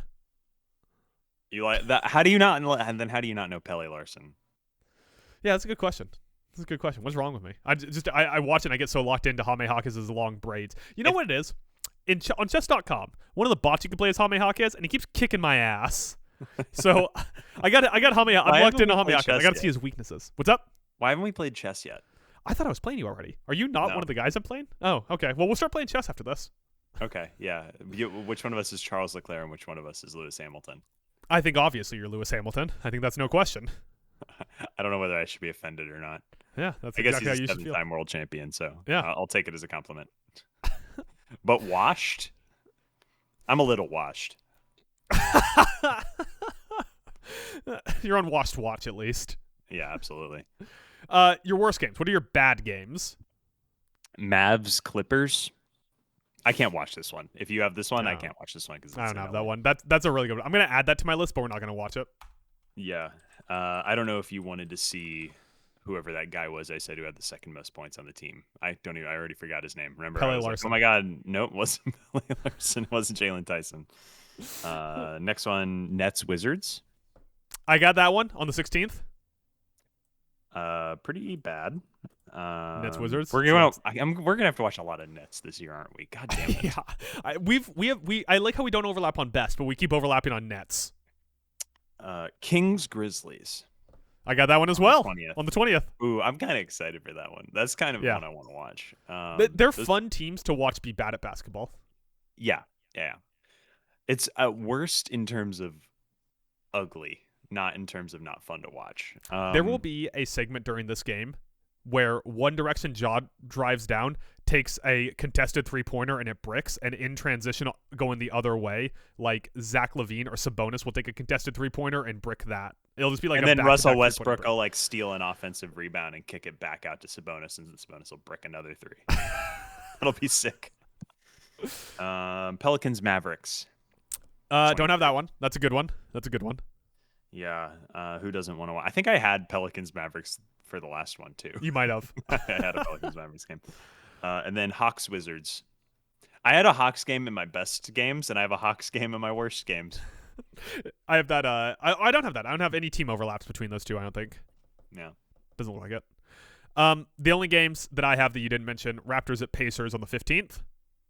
I did look at that one, but the Raptors are weird. I kind of like watching the Raptors. They have good jerseys too. So. And then tomorrow, NBA Cup game, Hornets at Bucks. We just saw this. The Bucks are going to be without Giannis. There's probably going to be no Giannis, no LaMelo, no Brandon Miller. This game happened 2 days ago. It was terrible. I watched every second. Ryan Rollins, Kalkbrenner battle, 2 kaiju going at it. Hawks Wizards, by the way, is also an NBA Cup game. Oh man. That's a bad awesome. NBA Cup matchup. That's a terrible NBA Cup. That's gonna hurt your eyes. I don't know if you have ever worked on a set where like they do red lighting and you're like in a dark room with that's like red room light. I've done it with like a pool scene in blue lighting. Yeah, where like your eyes start bleeding because they're only looking at one color. That's what watching Hawks Wizards NBA Cup is gonna be. So our overlap on the 16th, Nets at Wizards, and on the 20th, Kings at Grizzlies. Did we have a good game? No, we didn't. No good games. This is really a good litmus test for what kind of NBA fan are you? Yeah, because we have such value. We have such like versatile picks for our good games, and then such overlap for our bad games. Like we like very different kinds of basketball, but we hate the same kind. Yeah, 100%. I'll once again send you calendar invites for each of those games. We'll come back in 2 weeks, and we will have letterbox reviews for Nets at Wizards and Kings at Grizzlies. Kings Grizzlies is like The Room, where you're just like, this is. It's entertaining, I'm gonna throw like rice at the screen or whatever it is. You know what I mean? Like they do it. Yeah. Should we get like Keegan Murray to write a background book of the making of Kings Grizzlies? Yeah, Kings Grizzlies. What did the artist? The disaster artist. Kings Grizzlies. The disaster basketball game. Nets Wizards is more like a 1.5 star like action movie they made in Moscow for like $3. You know what I'm talking about? It's like a bad Bond movie. Yeah, it's like one of those 90s action movies. It's like bad Jean-Claude Van Damme. Like a bad Sicario 2. You're like, all the pieces make sense, but none of it's good. The pieces don't make sense. What are you talking? Have you looked at this Nets team? This team that makes the least sense I've ever seen. Michael Porter Jr. Yeah, that's a good point. Michael Porter Jr. Nick Claxton, still good. Still should be traded to a good team. Should be traded, Cam Thomas with a hamstring injury. Free Nick Claxton. All right, let's close up the podcast here. We're gonna do a segment. I like the idea of having this be a recurring segment. Hootin and Hollerin. We as podcasters spend too much time being negative about things. We hate things. We don't like things. We talk about how bad things are. Let's talk about some good things. How about that? Mm-hmm. As Tyler struggles through his early morning podcast. It's so early. I had to set my alarm for 7:30. I closed last night. I was like, I get up and talk about basketball. How many you got? How many individual points you got here? Really just two because we covered Okay. two of the other ones I have. So Yeah, I kind of feel the same way. I have 4, but we've kind of covered 2, so I can burn through those a little bit faster. Go ahead and kick it off. What's your first thing you've been hooting and hollering about? this one is actually a negative thing, but I love it, and it's Thomas Iasulo and the Grizzlies and his whole thing. Have you listened to anything about from like I listened to Chris Vernon talk about this head coach and how this is like a Eurobasket guy Yeah. who's the head coach of the Grizzlies and is on the hot seat already. And his whole thing is at a certain point, yeah, he decided that he would not be the type of coach, which apparently every coach is, where like you're positive in front of your guys and then you go and talk shit behind their back. Yeah. So he calls people out like he's uh who was the NFL coach, the who was the god damn it, I just watched the whole thing about him. He's like Bill Belichick's mentor, Bill Parcells. Like he's Bill Parcells, who just have you ever, I don't know if you've ever watched like any old NFL film Oh, yeah, stuff of course. like Yeah. Parcells coming back and be like, "You're a fucking bitch ass motherfucker. Why'd you do Yeah. this? You fucked. If you fuck me again, I swear to God." But it's great. But that's what this guy's like. This guy's like he will in the locker room be like, "Hey, Jaren Jackson Jr., you didn't rebound today. Rebound better in front of everybody." And I think that's the best because I'm sure some of these guys have never heard a negative thing said to them by a coach ever. Yeah. And I think it's not working in the NBA. I think it probably works better with a bunch of much more humble Eurobasket guys than it does with fucking NBA players. Yeah, in my head, your average Eurobasket guy is a 43-year-old guy with 4 kids at home who just wants to like get out of the house and play basketball for a little bit. It's the trope of, honestly, it's like I've been playing Dispatch, but I can't think of a good example about it. But there's like the tropes. It's always in like video games or like Found Family where it's like any coaching thing where he comes in and he's like, "You guys are losers, you Yeah. guys suck. Here's all the ways you suck." And then like the star player storms off and then he comes back 3 days later and is like, "Coach, I did some thinking and you were actually right. And like, Yeah. maybe you're not, maybe you are right. And maybe I should, be a better father," or whatever. You know what I'm talking about? Like Right. that trope. Like that's what his whole goal is he comes in, he's like, "I'm here to shake things up and show you how it's really done." Like he's Denzel Washington. And Remember the Titans. And it's not working. And we'll see. Maybe it'll come around in the long run, but it's not working. So, No. but I'm hooting and hollering. I'll keep an eye on it because it's entertaining. My first one. This may be very obvious to anyone who's listened to the podcast this far. The Charlotte Hornets rookies. Colin Knippel, 16, 6, and 3 in 32 minutes. 45, 40, 91 shooting. 31 points in the game that they lost. Con Knippel's pretty good. He's pretty good. How about some Ryan Kalkbrenner? 82.4% shooting. 3rd in the league in blocks. Con Knippel for John Morant, who says no. Me. You keep your fucking grubby hands off of Con Knippel. There are other two imagine rookies. Ja and LaMelo Ball on the same team? Oh my god. Imagine the Instagram lives that would come out of that Oh pairing. my god. Think of the memes. Like, I think it's going to be even bigger than 6'7". It's going to be 7-8. yeah, it's gonna be 7'8" wild. even. The last two, Sion James and Liam McNeely, fucking awesome. The white guy team on this: Colin Knippel, Ryan Kalkbrenner, Liam McNeely, Pat Connaughton.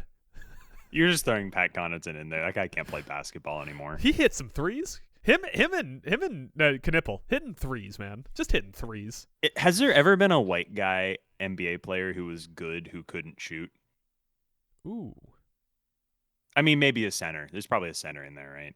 Yeah, I guess Zach Edey would be the one, Yeah, but yeah. like, you mean like a winger or guard? I don't think so. I mean, someone under Dellavedova? 7 feet tall. Dellavedova, could he shoot?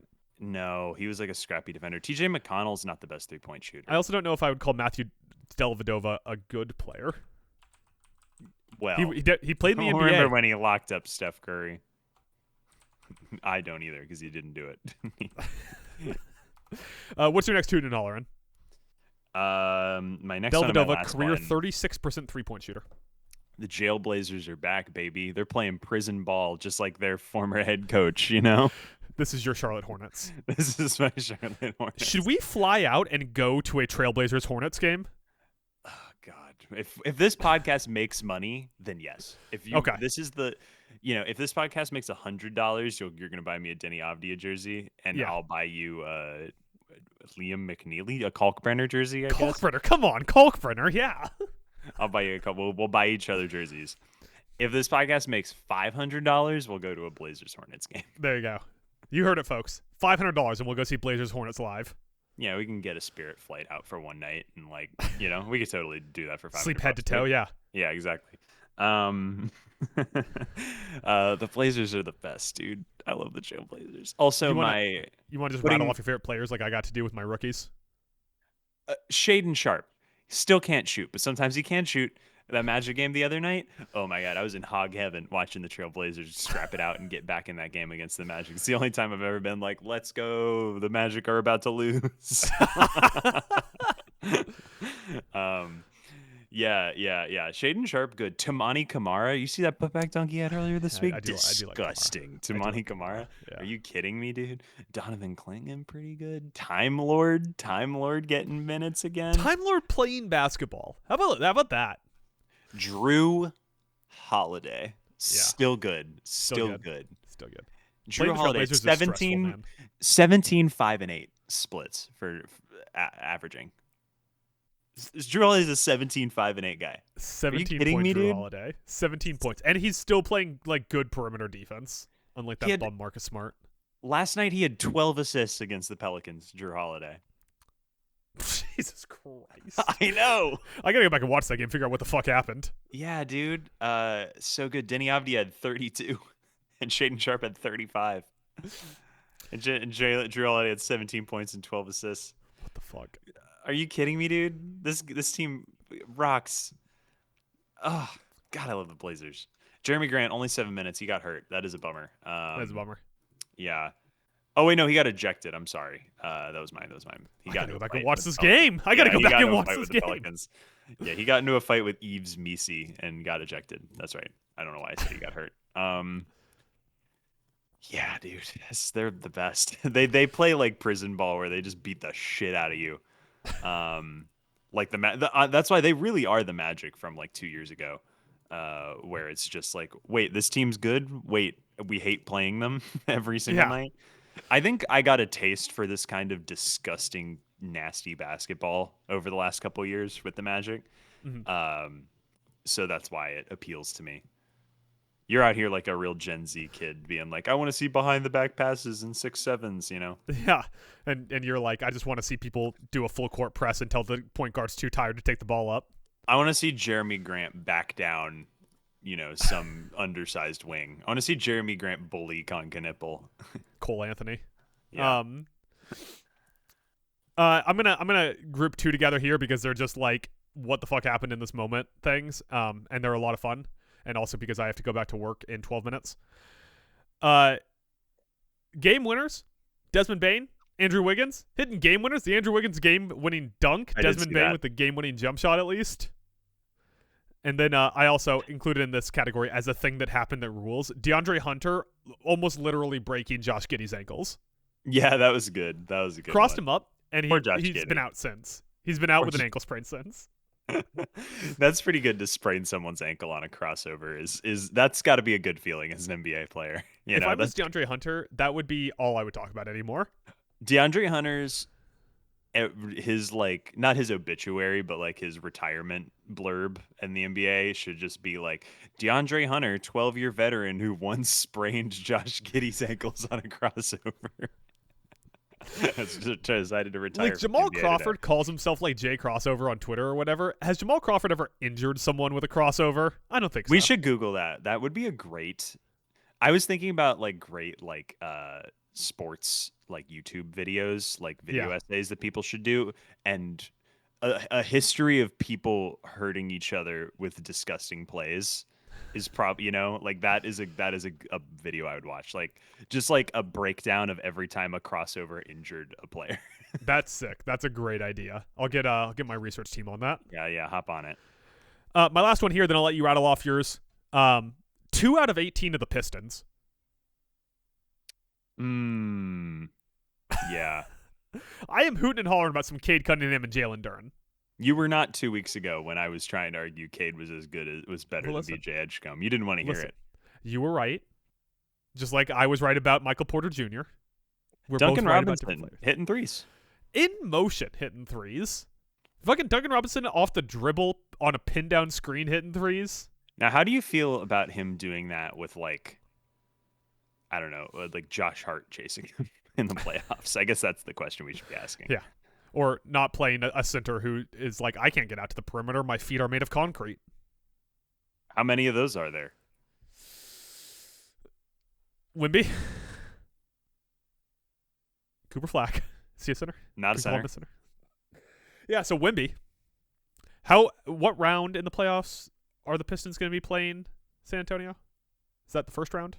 I think the finals is what you're looking at. They're going to play him in the finals, yeah. It's probably a good thing for Duncan Robinson. Okay, my last two. 27.5, 5 and 4, and 9 and 9. Only shooting 28% from 3. 45 shots against the Wizards, by the way. 45 shots. Disgusting. Yeah. Pretty good. My next one is we've already kind of talked about this, so I'm just gonna breeze through these two. But I'm calling this is a subcategory. This is a sub section of Hootin and Hollerin that I'm calling Hootin and Heckling. And I'm heckling I'm hooting and heckling the Clippers for signing Bradley Beal. Yep, that's a good one. Bradley Beal. Done for the season. And then I'm hooting and heckling the Mavericks owner for wanting to look at AD's medical information. Bradley Beal, $5 million this year, $5 million player option next year. I just imagining the Mavericks owner looking at like a health chart and being like, the ligament a little inflamed there. Yeah, I just want to see him holding up an X-ray in front of a light like they do in movies. Just going like, you see that? Yeah. That's the ankle. There's a toe. I see a toe on there. That's good. We want him to have all of his toes, right? Right. We want him to have all of his toes? Okay, yeah, we want him to have all of his toes. Yeah, we want him to have all of his toes. Can we not get him on the floor until he has all his toes back? Wait, what do you mean they don't grow back? I thought it was like lizard tails. Yeah, it's like lizard tails. You got any more or your last two of those? Yeah, that's everything for me. Well, there you go. That's going to close up the podcast. Sorry for the rushed ending. I just realized I have an interview in now 8 minutes. So why don't you hit your plugs on the way out the door here, Tyler? Oh, check me out at TKarkar on Letterboxd. I do genuinely have some stuff coming. Probably maybe by next time. We'll see. I'm excited to see some of that stuff. I'm pulling up your Letterboxd here real quick. Oh, if I just Google TKarkar, it pulls up a French film from 1974 called Karkara. What? Yeah. I'm unfamiliar with this. So everyone go watch Karkara, I guess. It appears to only have a handful of ratings. Maybe 4 total ratings. It's a short film from 1974. How is this on IMDb? I don't know, but there you go. Everyone go watch Karkara. It appears also to not be French, but maybe Spanish. It looks like it's Brazilian, actually. There you go. A Portuguese film, not streaming anywhere. That's rude to call it Portuguese. You can follow me on X at Talon Adam. Follow me on Blue Sky at Hootin Film Pod, a podcast that we will eventually have another episode of. We streamed on Tuesday, Pokemon Fire Red. There's a clip going up about that soon on our YouTube channel. We are streaming tonight, doing more NFL Blitz, going for the Grand Championship, playing as a bunch of injured players on the Washington Commanders. Follow us on Spotify. Spotify want me to tell you that. I think it's a good idea because if you don't follow me, you don't get any Call Printer tweets. That's the rule. That's the deal I made. What else? Check out our website. Mike is writing on Saturday on there, so we'll have more college football talk. And we just had a podcast go up early this morning on YouTube, late last night on Spotify, covering Week 11 of NFL action. So that's all of my plugs. Usually I have more to say there, but like I said, got to go do an interview. On the way out the door here, Tyler, since we don't do shout-outs on BASKEY, would you like to guess Pele Larson's career high in points? Was it the 19 he had the other night? This is where I'm going to edit it out so I have it in front of me.